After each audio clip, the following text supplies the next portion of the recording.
Hi guys, welcome back to my channel. My name is Khadija Tadeshola, and in my channel I talk about everything related to women and midwifery.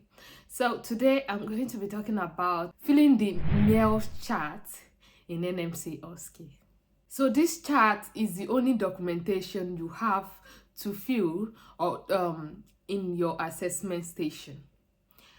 During the assessment station, you're given 20 minutes for the whole station, and within that 20 minutes, you are expected to carry out a full assessment of a pregnant woman most of the time, and doing their observations, including abdominal palpation, fetal heart rate auscultation, urinalysis, and their pain score.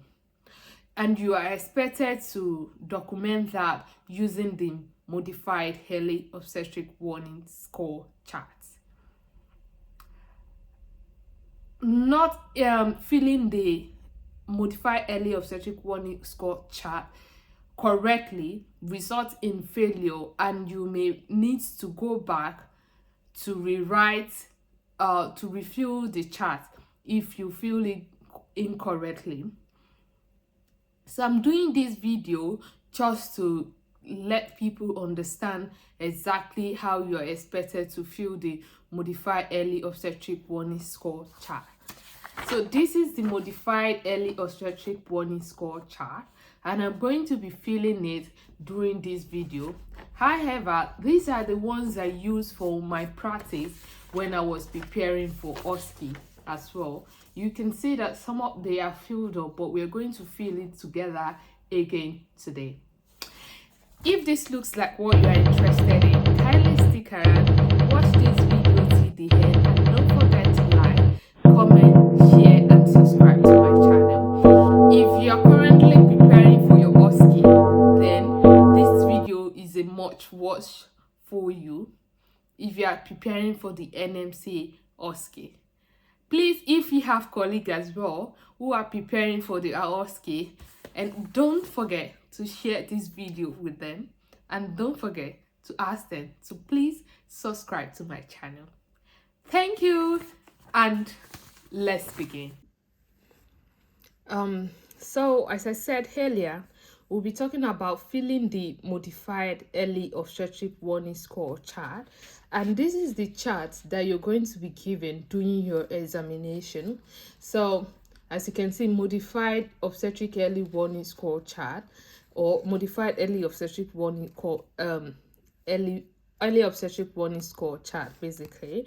So this is how the chart you're going to be given during the examination looks like. So there is a place starting from the top of the chart. You can see it, the name of the chart, and it says that for maternity use only. And here, when you look at this place, you can see the frequency of observation title, and there is a first aspect of it which talk about the date. So you are meant to fill in the date, and which your examiner, once you've been given the question, the examiner is going to tell you what day to assume. So they can tell you assume is today, and it's 10:30 o'clock a bit, and it's 10:30, or assume is today and it's 11:20, assume is today and it's 1400, depending on whatever time they say it is. So basically, you're meant to fill in the date. So I have filled this before, that's why you're seeing those things, but we're going to fill it together again. So today's date is the day I'm making this video. Today's date is 07/04, and it's 2023. So you're meant to fill that in. Then they will tell you the time they want you to put. So when you're putting the time, you just put, you're not expected to put hours, you just put it whatever they said. If they say it's 1400, so you just put 1400. That's the time. So when you started, you leave the frequency of observation first, because how frequent you're going to be doing the observation depends on your score, depends on your total MEOWS score, basically. Often you're going to be doing the examination, the observation depends on your total MEOWS score. So you leave that first when you're filling in. Then the next thing is signature. So you're going to sign. And there is another place there that says print. So that print means you should write your name, and you're expected to write your name in full. So my name is Aminu Khadijat. Sorry, that's my profession. That's my name, basically. Adeshola is my husband's name, so I didn't change my name. So that's my YouTube name is Khadijat Adeshola, while my professional name is Aminu Khadijat. I'm not changing that now. Then the next one is status. So the status means who you are. So you're basically a midwife. So you're meant to put a midwife there. Then the other part, which says that the user identification label or name, this and that, this is already a pre-filled, this that will have been pre-filled for you, basically. So the examiner will have filled it, like when they give you the chart, this will have been pre-filled for you based on the patient name and date of birth and their hospital number. However, if it is not filled, you can fill it based on the question that you are given. But most of the time, it is already being filled. Then there is a space that they wrote word. So in your question, the question you were given, they will tell you that you are in antenatal day assessment unit, or you are in day assessment unit, or you are in antenatal ward, or you are in wherever. So wherever they told you that you are, you're going to fill that in there. Now, continue with the chart. The next thing you see is there's a little space here again for you to input the date and the time. So you're going to put the date again and the time, which is today's date is 07/4/23, and the time I wrote there is 1400. So that's that. So the next thing for you to put now is the respiration, which is the rate of the respiration. So basically, after everything, they've already given you the values for you to chart. So the first thing, and this chart, it has three colors basically: the red, the yellow, and the white. The white is the observations that are normal basically, and the red is abnormal, and the yellow is also abnormal. So the first thing there is, if the respiration is greater than 30, you have to chart it on the red. If it is within 21 to 30, you have to chart it on the yellow. And the normal one is 11 to 20, which you have to chart on the white. So, and another abnormal one is 0 to 10, which is red. This is according to this chart. So you look at the chart, look at the values in between, like the values they put in there, and look at whatever value you were given by your examiner. So you're going to fill it at the correct box. So let's assume that our respiration rate is 15. So the 15, I'm going to put it at the space between 11 to 20, which is 15. So the next one you're looking at is the saturation, if applicable. Write chart in corresponding box. That's what is written there. Sat in corresponding box, and is between the normal one is 95 to 100. Less than 95 is going to be on the red. So let's assume our respiratory rate given by the examiner is 98. So that's going to be in the in the white box. Now the next thing you see there is administered oxygen liter per minute. However, you will never be asked to administer oxygen in your OSCE exam basically, But if you've been asked, unfortunately, which is not I wouldn't say not possible, but at the moment you will not be asked to administer oxygen, basically. So and the patient will never be on oxygen. So if it is applicable, you just write whatever concentration the patient is being given, maybe 10 liter per minute, 15 liter per minute, 4 liter per minute, depending on whatever concentration the patient is given.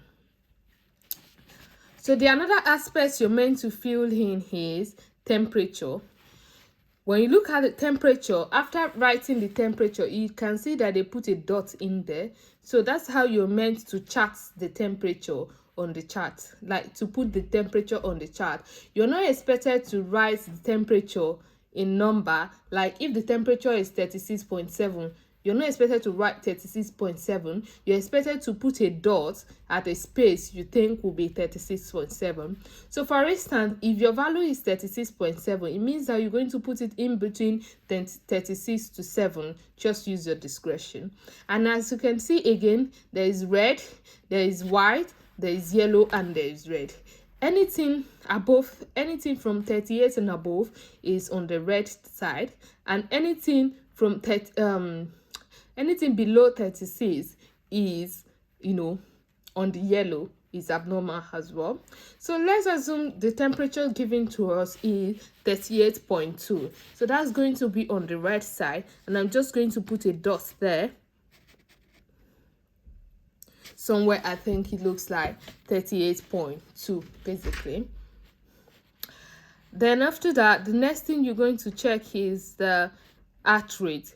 So as you can see as well, there is red, yellow, white, and all of that. So you're going to put the number, you're going to put a dot as well on the the corresponding number. So let's see if they say that the heart rate is let's say my heart rate is 108. So don't forget you're putting a dot, sorry, not the number. So 108 is going to fall on the yellow aspect because this is 100, and 108 is just going to be a little bit below 110. So that will be my 108. Then the next one I'm going to chart is the systolic blood pressure. So the systolic blood pressure is going to be like based on whatever value they say your blood pressure is. So if my blood pressure is, let's say, 120/70, so on this chart, anything from 150 and above is anything from 150 between 150 to 160 falls under yellow. From 160 and above, it falls under the red, and also anything below 100 fall under the yellow, and below 19 fall under the red for the systolic blood pressure. If you look at the other side of where the systolic blood pressure was written, there's a dot there, or a sign, that's an arrow that shows how you're expected to chart the systolic blood pressure on the chart. So you're not expected to write the systolic blood pressure in number. You are expected to put an arrow just like this that you can see here.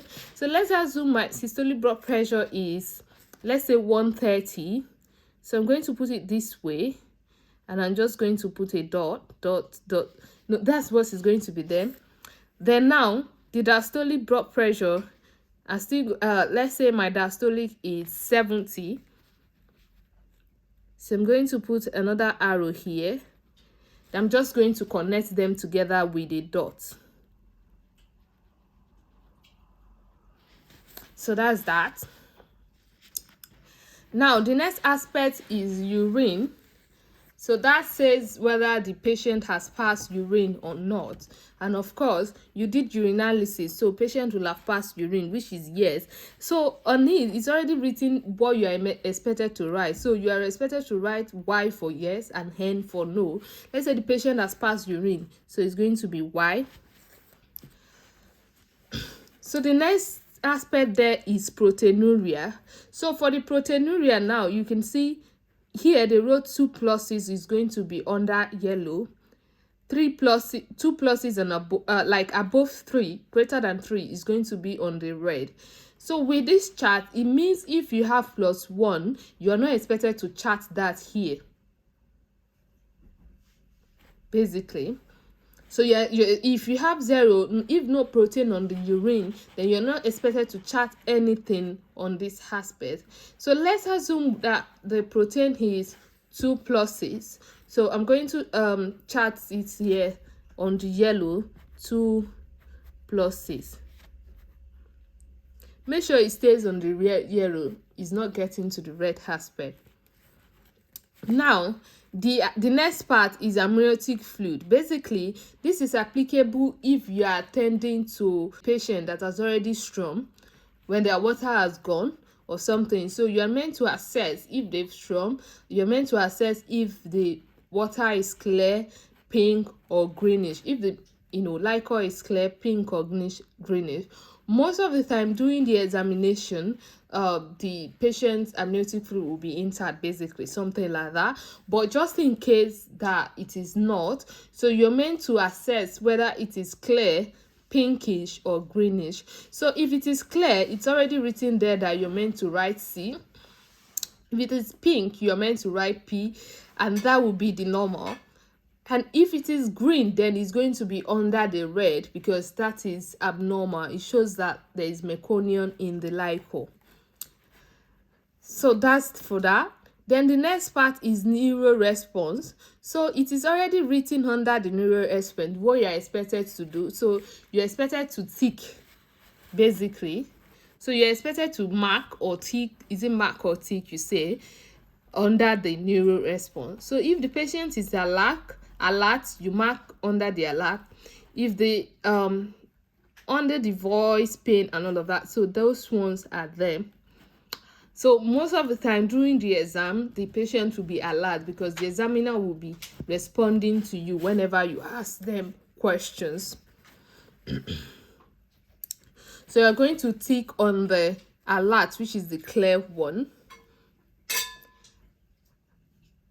And also, after in that aspect, there is alert, there is voice, there is pain, there is unresponsiveness. So basically that has to do with Glasgow Coma scale, basically, that you check if the patient is alert. Voice is if the patient only responds to voice. If the pain is if patient only responds to pain. And unresponsiveness is if patient does not respond at all. In that aspect, for the purpose of the exam, you don't have any business with all of that. You're just going to click the alert because the patient is responding to you. When you talk to the patient, the examiner is responding, so it means your patient is alert. The next aspect is pain score, and you can see in bracket the rote number. So it means that you're going to ask the patient what their pain score is, and according to this chart, you're meant to use 0 to 3. You're not meant to use 0 to 10 or 1 to 10. So it's 0 to 3 based on this chart. That's what you use to assess your patient pain score. So, excuse me. You ask the patient that on a scale of 0 to 3, 0 being no pain, 3 being the highest form of pain imaginable, how can she classify it as pain? That's if she says she's in pain. So if she says it's 2 falls under yellow. If she says it's 1, so 1 fall under white. So let's say my patient have pain score of 2. So that's going to be under yellow. The next aspect is the lochia. So the lochia is mostly for postnatal ladies. So if you're giving a postnatal lady to assess, you have to assess the lochia, and this is applicable in when you're doing the link station most of the time, where you're meant to assess a postnatal lady. So you assess the lochia, you see if it is normal, if it is heavy, if it is fresh, if it is offensive. And you can see they've already put in the alphabet that you're meant to use. So if it is normal, you just write N, and that fall under the white. If it is heavy, you write H, and that fall under yellow. If it is fresh, you write that under yellow as well. If it is offensive, you write 0 and that going to be under yellow. The last part of this chart is whether your patient looks unwell. So the question says looks unwell. So you're going to ask your examiner, does my patient looks well or does my patient looks unwell? So if you say that, ask the examiner that, does my patient looks unwell? And the examiner says no, so you're going to put no there. If you ask the you're going to tick on the no, which is the white. If you ask the examiner, does my patient looks unwell, and she says yes, you're going to put it mark on the yellow. If you ask your examiner, does my patient looks well, and she says yes, it means that here you're going to put no because the question is looks unwell. So depends on how you ask your examiner, that will also affect which you're going to tick. So if I ask my examiner, does my patient looks well, and the examiner says no, so it means that my patient is unwell, so I'm going to tick on the yellow. So the last part of this chart says that you should write your name. So you are meant to write your full name or your name on this place, basically. So I've already written my name before, so Aminu Khadija. And now the bottom, there's another line remaining, which most of the time it is not, there's nothing written here. So that's where you're going to write your total MEOWS score. So we're going to calculate our total MEOWS score now based on this chart. So we have 1 red for temperature, we have 1 yellow for heart rate, and we have 1 yellow for protein, and we have another yellow for pain score. So it means that we have 1 and also patient looks unwell. So we have 1 yellow here, 1, 2, 3, 4. So my total MEOWS score is 4 yellow. So my total MEOWS score is 4 yellow, 1 red. So after filling this place out, so you verbalize your MEOWS score to your examiner that my total MEOWS score is 4 yellow, 1 red, as the case may be. So when you look at the back of the chart, basically it gives you, an example of what you're meant to do based on your, based on your score. So if you have only 1 yellow, it stated what you're meant to do. If you have 2 yellow boxes or 1 red, it says what you're meant to do. And if you have 2 red boxes, it says what you're meant to do. So basically, we have more than 2 yellow and we have 1 red. We don't have 2 red, basically. So we're going to do this. So examiner, my total MEOWS score is 4 yellow, 1 red. So I'm going to inform the midwife in charge, immediate referral to obstetric registrar, increased frequency. So now, increased frequency of observation. So when you look at this place, I say you should leave the place you're going to do the, how frequent you're going to be doing the examination. So now, my temperature was high, and there was protein in urine, and pain score was 2 as well. Patients look unwell. So basically, for high temperature, if you give paracetamol, all of that, so you're meant to check the temperature, the observations every 2 hours. So you're going to put 2 hourly here. So that's what I'm going to put. If it was the blood pressure that was high, it's going to be 1 hourly. If it is temperature that is high, it's going to be 2 hourly. So you're going to tell your examiner that I'm going to increase frequency of observation to 2 hourly. Then woman should be reviewed within, the next point says, woman should be reviewed within 30 minutes. Consider that obstetric and anesthetic review, consider review by obstetric consultant. And that is the end of your station. of the documentation of the assessment station.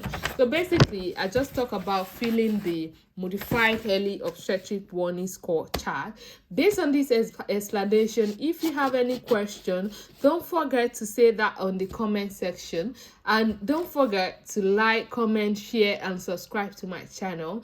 If you are preparing for your OSCE exam, I wish you all the best. I do offer one-on-one, like, is it, will I say that's not consultation, one of us, training supports to people preparing for their NMC OSCE exam, and it's been great always. So you might not pass your OSCE exam once, basically, but if you have just 1 or 2 stations that you have to rewrite, that's not bad. But we always try as much as possible to get everything right in the first aspect. And for the this chart, if you do not put anything right, even if it's 1 on this chart, they're going to tell you that it's going to affect the care that the patient is going to receive. Basically, for instance, if temperature is 38 and it's chart on the white side, which is normal, it means that that 38 is abnormal. But if you chart it on a place that it's normal, the patient is not going to be receiving the right care. Or if you don't put your name on the chart, it's going to show that there's not going to be continuity of care or something. So there are lots of things. If you fill this form incorrectly, has to go back to rewrite the writing, and you'll be given the same question, basically. So I wish you all the best in your exam. If you have any question, kindly put that in the comment section. And if you think there's something I should have said in this video that I did not say, please say that in the comment section as well. So I hope to see you in my next video. Thank you for watching my video, and don't forget to share, like, comment, and subscribe to my channel. Bye.